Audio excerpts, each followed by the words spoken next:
Hello दोस्तों, नमस्कार। स्वागत है आपका सक्सेस इन हिंदी एकेडमी में। आज हम बात करेंगे एस्टेट एग्जाम डेट 2026 के बारे में। बहुत सारी वीडियो सभी यूट्यूब वाले बना रहे हैं और आप उन वीडियो को देख भी रहे हैं और आपके मन में बहुत सारी दुविधाएं हैं। सबसे पहली दुविधा है, क्या 30-31 जनवरी को एग्जाम हो पाएगा, नहीं हो पाएगा। मैंने एचएससी के चेयरमैन का इंटरव्यू सुना था, आपने भी सुना होगा। जिस इंटरव्यू में वो ये कह रहे थे कि हमने एस्टेट की पूरी तैयारियां कर ली हैं, जल्दी हम परीक्षा की तिथि बता देंगे और बताएंगे तो कम से कम 10 दिन पहले बता देंगे। तो ये मेरे ख्याल से, ऐसा मेरा मानना है कि ये बहुत बड़ा दुर्भाग्य हमारे हरियाणा का, जिसमें कोई तिथियां निश्चित नहीं होती। मेरा ये मानना है कि कम से कम बच्चों को 6 महीने पहले ये पता होना चाहिए कि ये उस दिन हमारी परीक्षा होगी, डेट निर्धारित कर देनी चाहिए। लेकिन ये हमारे हरियाणा का है कि एक सप्ताह पहले भी बच्चों को ये पता नहीं होता कि हमारी परीक्षा है या नहीं। तो ऐसे में क्या करें? ऐसे में मैं आपको यही सलाह दूंगी जो कि सभी देते हैं। आप कहोगे मैम इसमें खास बात कौन सी है? इसमें खास बात ये है कि मैंने भी इन समस्याओं का सामना किया है। मुझे भी, मेरे मन में भी ये दुविधा होती थी कि इस दिन परीक्षा होगी या नहीं होगी।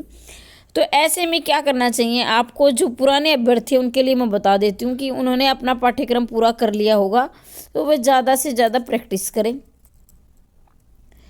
वो मैंने काफ़ी सारी वीडियो बना रखी हैं कि पीजीटी वाले में क्या ज़्यादा, किस पर ज़्यादा फोकस करना है, टीजीटी वालों को क्या ज़्यादा फोकस करना है। क्योंकि मेहनत सभी करते हैं, लेकिन एक सही दिशा में मेहनत हो जाए तो आपको सफलता अवश्य मिलती है।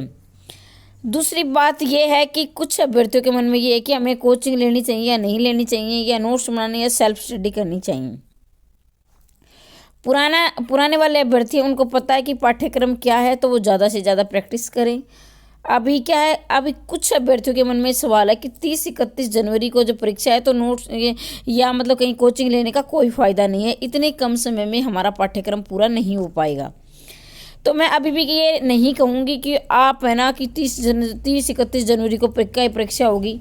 भले ये चेयरमैन के काफ़ी सारे बयान आ चुके हैं और काफ़ी सारी उन्होंने डेट भी बताई हुई है, वो सभी डेट आपको याद है, मुझे तो याद है, आपको तो होगी क्योंकि आपकी तो परीक्षा है।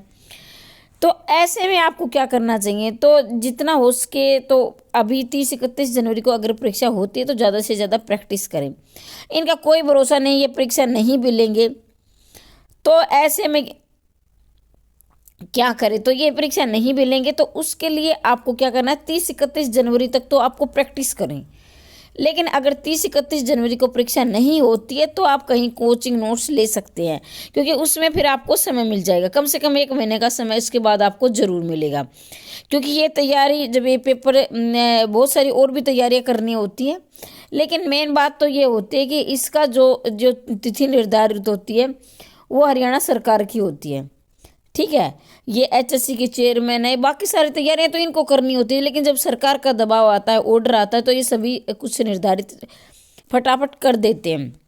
अब बात ये है कि खासकर जो हिंदी वालों के सामने, क्योंकि मेरा सब्जेक्ट तो हिंदी है, देखो भाई मैं आपको यही सलाह दूंगी कि एनसीईआरटी तो आपको पता है कि टीजीटी में आपको क्या पढ़ना है, पीजीटी में आपको क्या पढ़ना है, ज़्यादा से ज़्यादा प्रैक्टिस करें। लेकिन मैं ये बार बार बोल रही हूँ कि जिसको सिर्फ एस्टेट की परीक्षा निकालनी है वो इधर उधर के प्रैक्टिस सेट ना करें।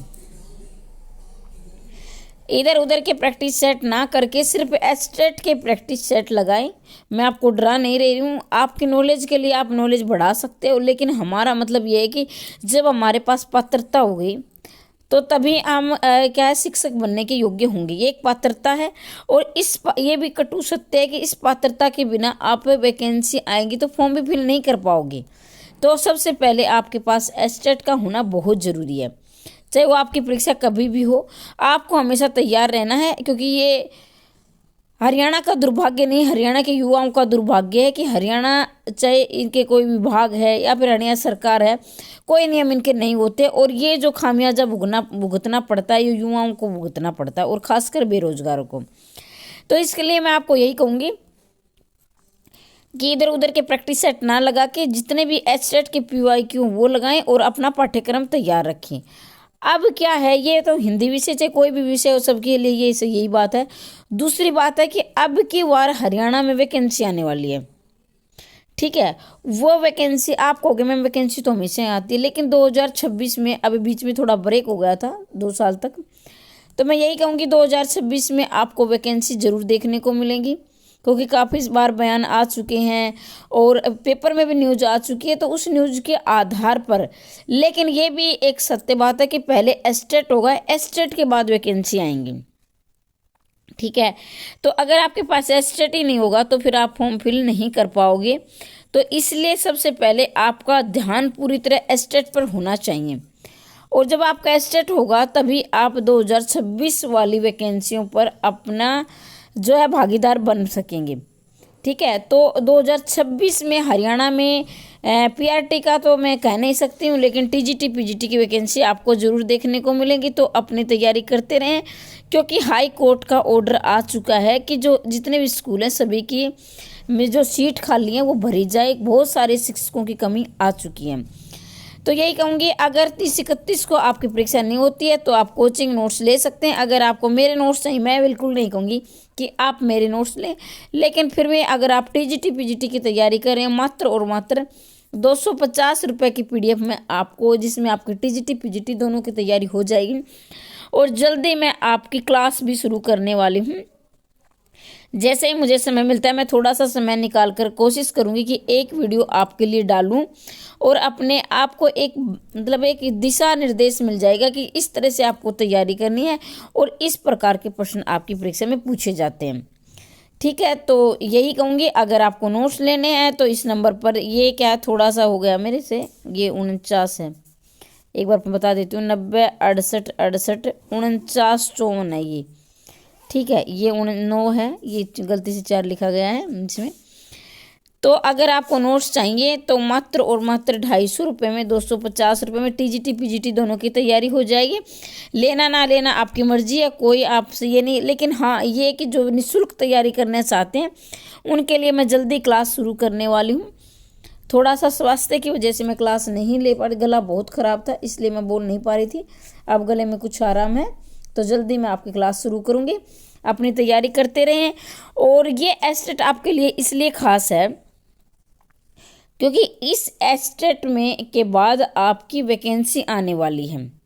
क्योंकि जो पहले एस्टेट हुआ था बहुत सारे व्यक्ति परेशान थे, निराश थे कि अब क्या है हमारा एस्टेट नहीं हुआ, कुछ 1 नंबर से 2 नंबर से रह गए थे। तो उनके लिए बहुत अच्छा मौका है, एक खुशखबरी समझिए कि अब की बार एस्टेट के बाद ही आपको वैकेंसी दिखने मिलेंगी। लेकिन ये भी सत्य है कि एस्टेट के सर्टिफिकेट के बाद के बिना आप अप्लाई नहीं कर पाओगे, और इतना मुश्किल भी नहीं है लेकिन इतना आसान भी नहीं है। मतलब थोड़ा सा अन्य परीक्षाओं को देखते हुए, जैसे रीट वगैरह है, नेट वगैरह, उनसे हमारा एस्टेट थोड़ा सा मुश्किल पड़ता है। लेकिन जिसका पाठ्यक्रम तैयार है, जिसकी पाठ्यक्रम में पकड़ है, उसके लिए इतना मुश्किल नहीं है। तो एस्टेट की जो परीक्षा है वो गहराई से तैयारी करने की परीक्षा है। ये नहीं कि आपने वीडियो देख ली, वीडियो से नहीं होगा, आप किताबों में घुसोगे, किसी के नोट्स लोगे या खुद के नोट्स बनाओगे तो और भी अच्छा है। मैं कभी नहीं कहूँगी कि आप मेरे नोट्स पढ़कर परीक्षा पास करो, खुद के नोट्स भी बना सकते हो। लेकिन जो एस्टेट है, जैसे व्याकरण है, तो उसके लिए आपको एक मूल जड़ तक जाना होगा, साहित्य भी आपको जड़ से पढ़ना होगा। तो सिर्फ यूट्यूब से आपकी परीक्षा पास नहीं होगी। हालांकि वीडियो मैं भी बनाती हूँ, लेकिन मैं कभी नहीं बोलूँगी कि सिर्फ मेरी वीडियो से आप एस्टेट निकाल ले जाओगे, आपको पुस्तकें पढ़नी होगी। कोई भी डाउट है किसी भी प्रकार का, कमेंट बॉक्स में अवश्य लिखिए। वैसे मैंने कोशिश की है कि आपके सभी कमेंटों का जवाब दे दूं। अगर आप पहली बार चैनल पर आएँ तो चैनल को सब्सक्राइब अवश्य करें, क्योंकि आपको हिंदी से संबंधित, वैकेंसियों से संबंधित संपूर्ण जानकारी इस चैनल के माध्यम से मिलती रहती है। वीडियो को दोस्तों के साथ अवश्य शेयर करें। अच्छी लगी हो तो लाइक कर सकते हैं, लेकिन शेयर अवश्य कर देना और सब्सक्राइब कर लेना। जय हिंद, जय भारत, बेस्ट ऑफ लक।